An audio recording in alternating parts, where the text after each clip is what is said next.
സ്കന്ദമഹാപുരാണം സംഭവ കാണ്ഡം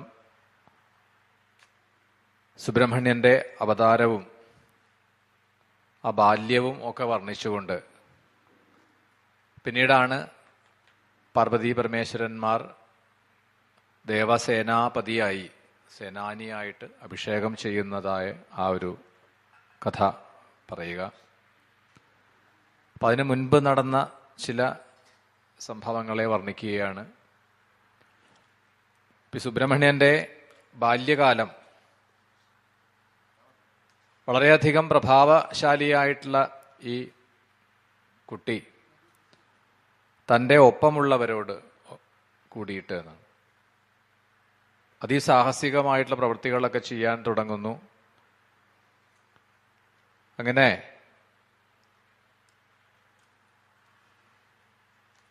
ദിക്പാലകന്മാർ ഒരിക്കൽ ചെന്നിട്ട് ഇന്ദ്രനോട് പറയുകയാണ്. അപ്പൊ അവർക്ക് ഇത് ശിവപുത്രനാണ് ഈ കാർത്തികേയൻ, ഈ സുബ്രഹ്മണ്യൻ എന്നൊന്നും അറിയില്ല. അവർ ചെന്ന് പറയുകയാണ്, ദിഗ്ഗജങ്ങളെ പോലും അല്ലെങ്കിൽ കുലപർവ്വതങ്ങളെ പോലും മർദ്ദിക്കുന്ന, ദ്വീപുകളെയും സമുദ്രത്തെ പോലുമൊക്കെ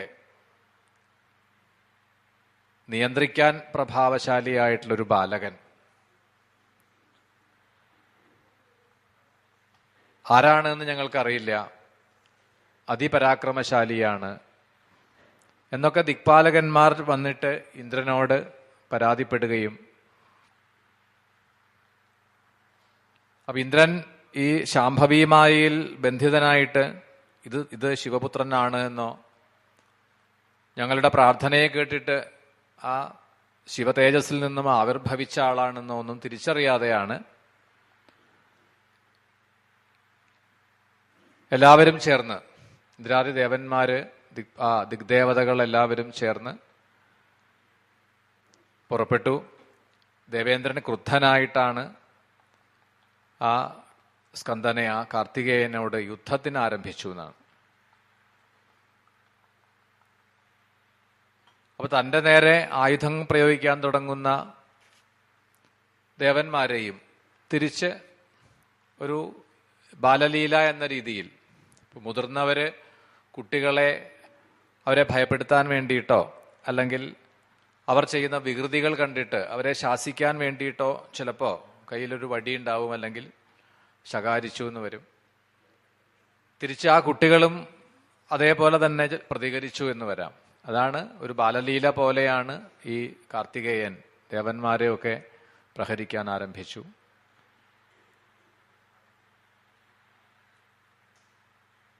ഇങ്ങനെ പരസ്പരം ഒരു യുദ്ധം, എന്നാൽ അത് വലിയ ഗൗരവമുള്ള ഒരു യുദ്ധമായിട്ടല്ല, എന്നാൽ ഒരു ലീലാരൂപേണയുള്ള യുദ്ധം.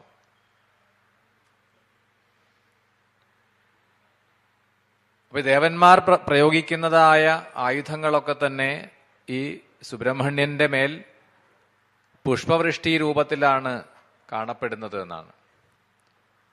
അതുകൊണ്ട് അവർ അത്ഭുതപ്പെടുകയാണ്. എത്ര ആയുധങ്ങൾ പ്രയോഗിച്ചാലും അതൊക്കെ പൂക്കളെ കൊണ്ട് അഭിഷേകം ചെയ്യുന്നത് പോലെ, പുഷ്പവൃഷ്ടി ചെയ്യുന്നത് പോലെ ഉള്ളൂ.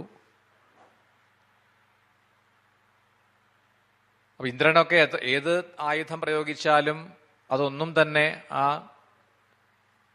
കാർത്തികേയനെ ബാധിക്കുന്നില്ല.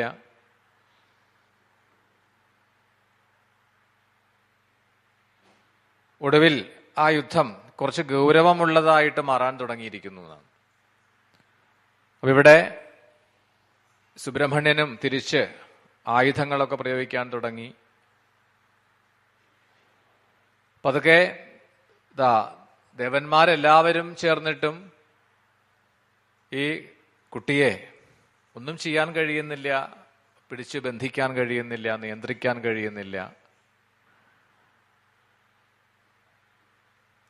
അപ്പൊ ദേവന്മാർ ഭയപ്പെട്ടുകൊണ്ടാണ് ഗുരുനാഥനായിട്ടുള്ള ബൃഹസ്പതിയെ ചെന്ന് കണ്ടു.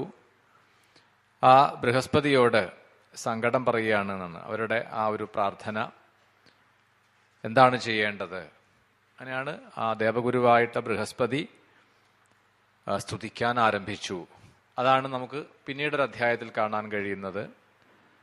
ഓം നമോ അനന്തമഹിമാപാരസരിതാം പദേ സ്കന്ധായ ദന്തിഭക്തസ്യ സോദരായ തിര്യായതേ ഷഡ്വക്ത്രായ ഏകവക്ത്രായ നമഃ സാക്ഷാൽ പിനാകിനെ ദിഷഡ്ഭുജായ സൗമ്യായ സ്വ അർച്ചകേഷ്ടപ്രദായിനെ ഉമാശങ്കരയോരേക പ്രേമഭാജനമൂർത്തയേ അനന്തമൂർത്തയേ തുഭ്യം അനന്തായ നമോ നമ ന വിദുജ്യൽ ബലം ദേവാമായയാ യസ്യ സർവക ഗുഹം തമഹം ഈശാന പ്രഭുത്വാം പ്രണമാമ്യഹം യന്മായാപഹൃതജ്ഞാന വിബുധാബുധാമത അർച്ച്യ മാസാന്യവൈരേണ ശിക്ഷിതാസ്തം നമാമ്യഹം. ഇപ്പൊ ബൃഹസ്പതിക്ക് ബോധ്യമുണ്ട് ഇത് ആരാണ്, ഇത് ശിവപുത്രനാണ്. ഈ ദേവന്മാർ ശാംഭവിമായയിൽ കുടുങ്ങിയിട്ടാണ്, ഇതാരാണെന്ന് മനസ്സിലാക്കാതെയാണ് ഇവരിങ്ങനെ പ്രവർത്തിച്ചുകൊണ്ടിരിക്കുന്നത്. ഈ സ്കന്ദൻ ആരാണ്, സുബ്രഹ്മണ്യൻ ആരാണ്, പ്രണവമൂർത്തിയാണ് എന്നാണ്. അതുകൊണ്ടാണ് ഇനി ബ്രഹ്മാവിന് പോലും അല്ലെങ്കിൽ ശ്രീപരമേശ്വരന് പോലും പ്രണവത്തിന്റെ താത്പര്യം എന്ത് എന്ന് ഉപദേശിക്കുന്ന ആളാണ് പറയാൻ പോണുണ്ട്. ബ്രഹ്മാവിന് പോലും ഒരു അവസരത്തിൽ ഇതെന്താണ്, ഇതിന്റെ അർത്ഥം എന്താണ് എന്ന് ചോദിക്കുമ്പോൾ, അതിന്റെ താല്പര്യം എന്താണെന്ന് ചോദിക്കുമ്പോൾ മറുപടി പറയാൻ പറ്റാതെയായി. അപ്പോ അതിന്റെ മറുപടിയായി സുബ്രഹ്മണ്യൻ തന്നെ ഉപദേശിച്ചു കൊടുക്കുന്നു. അതുകൊണ്ടാണ് ജ്ഞാനത്തിന്റെ കൂടി മൂർത്തിയായിട്ട് നാം സുബ്രഹ്മണ്യനെ കാണുന്നത്. അപ്പോൾ പ്രണവമൂർത്തിയായിട്ടുള്ള അവിടുത്തെ ഞങ്ങൾ നമസ്കരിക്കുന്നു. ഇനി പുരാണകഥാ രീതിയിൽ നമ്മൾ കാണുമ്പോൾ ഗണേശന് ജ്യേഷ്ഠനാണ് എന്നാണ്. ഗണേശന്റെ ഇതിന് ശേഷമാണ് ശിവപുരാണത്തിലൊക്കെ ഗണേശപുരാണത്തിലൊക്കെ ഗണപതി ആവിർഭാവം, അതായത് ശിവപുത്രനായിട്ടുള്ള ഗണപതിയുടെ ആവിർഭാവത്തെ കുറിച്ച് പറയുമ്പോൾ ആ ക്രമമനുസരിച്ച് വരിക സുബ്രഹ്മണ്യന് ശേഷം ഗണപതി എന്നാണ്. പക്ഷെ ആ സങ്കല്പം അപ്പൊ മാത്രമല്ല ഉള്ളത്.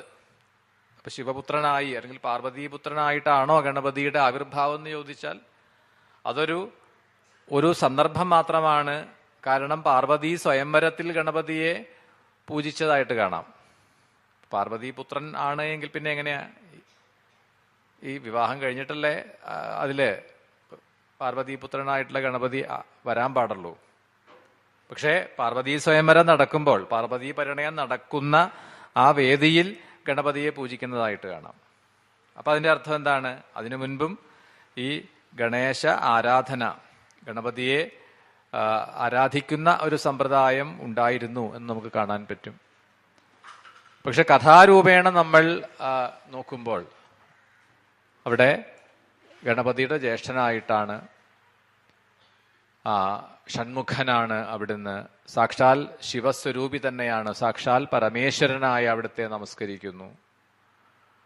ആരാധിക്കുന്നവരുടെ ആഗ്രഹങ്ങളെ പ്രദാനം ചെയ്യുന്ന ആളാണ്. പാർവതിയുടെയും ശ്രീശങ്കരന്റെയും പ്രേമ പാത്രമാണ് അവിടുന്ന്. അവിടുത്തെ മായ കൊണ്ട് തന്നെയാണ് എന്താണ് ഈ കുമാരന്റെ, ഈ സുബ്രഹ്മണ്യന്റെ പ്രഭാവം എന്ന് ദേവന്മാർക്ക് പോലും മനസ്സിലാക്കാൻ കഴിയണില്ല. അതുകൊണ്ടാണ് അവർ ഈ യുദ്ധത്തിനൊക്കെ തയ്യാറായത്.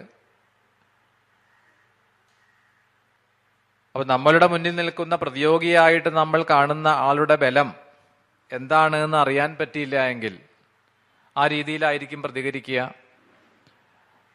ഈശാനനായിട്ടുള്ള, പ്രഭുവായിട്ടുള്ള, ഗുഹനായിട്ടുള്ള അവിടുത്തെ ഞാൻ നമസ്കരിക്കുന്നു.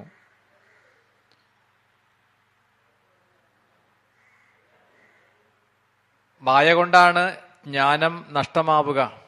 ഇപ്പൊ ദേവന്മാർക്ക് സംഭവിച്ചതാണ്. മനുഷ്യർക്കും മായ ബാധിച്ചിട്ടാണ് ജ്ഞാനം വേണ്ടതുപോലെ പ്രകാശിക്കാതെ വരിക. അപ്പോൾ അതിനെ നീക്കിയിട്ട്, മായയെ നീക്കിയിട്ട് ജ്ഞാനം നമ്മളിൽ പൂർണ്ണമായി പ്രകാശിക്കാൻ വേണ്ടിയിട്ടാണ് ജ്ഞാനസംബന്ധിയായിട്ടുള്ള വിഷയങ്ങളെ കേൾക്കുകയും പഠിക്കുകയും ചെയ്യണത്. അതുകൊണ്ടാണ് ഈ പുരാണങ്ങളെ പൊതുവേ തന്നെ, വേദവ്യാസ വിരചിതമായിട്ടുള്ള 18 പുരാണങ്ങളെയും നമുക്ക് കാണാൻ കഴിയും. അതിനെ അവതരിപ്പിക്കപ്പെട്ടിട്ടുള്ളത് ജ്ഞാനയജ്ഞ രീതിയാണ്. എല്ലാം ശ്രവണപ്രധാനമാണ് എന്നാണ്.